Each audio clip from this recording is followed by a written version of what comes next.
In today's video, I'm going to teach you how to make an Elementor container clickable. This can be incredibly useful if you want to turn an entire section or area of your website into a clickable link, directing your visitors seamlessly to another page. To get started, we first need to enable Flexbox containers. This is a crucial step, as it ensures that our containers have the right properties to be manipulated as needed. From your WordPress dashboard, head over to Elementor, then click on Settings, and finally, Features. Here, you will find the option to turn on Flexbox containers. If this feature isn't already enabled, make sure to switch it on. Now that Flexbox containers are enabled, let's turn our attention to making the container clickable. Navigate to the Elementor editor and select the container you want to be clickable. You should be in the editing mode for this specific container. Once there, locate the Layout tab. Under this tab, you'll find additional options. Here, you'll need to change the HTML tag. Typically, it's set to div or section, depending on your initial setup, but for this purpose, we must switch it to A. This change effectively redefines the container as a link.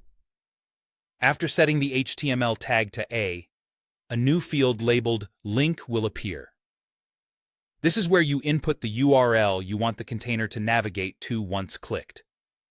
It can be a static URL, like a specific page on your site, or dynamic.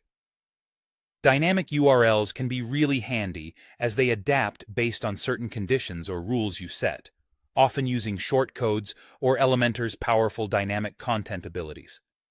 For example, you could use something like site URL post if you want it to link dynamically to certain posts.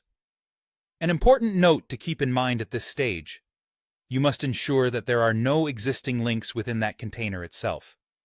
That means if you have buttons or text links inside, you should remove them. This is because nested links, having an anchor tag inside another, can cause layout issues or nested link problems that disrupt your page's functionality and design. Once all these tweaks are in place, don't forget to save your work.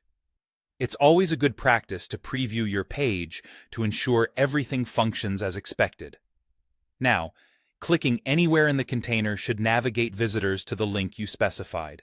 If it's not working as planned, double-check that the Flexbox containers are enabled and that there are no additional links nested inside the container, as these are the usual culprits. And there you have it. Your Elementor container is now fully clickable, offering a streamlined experience for your site's visitors. Thank you for following along, and I hope this helps you make your website even more engaging and interactive.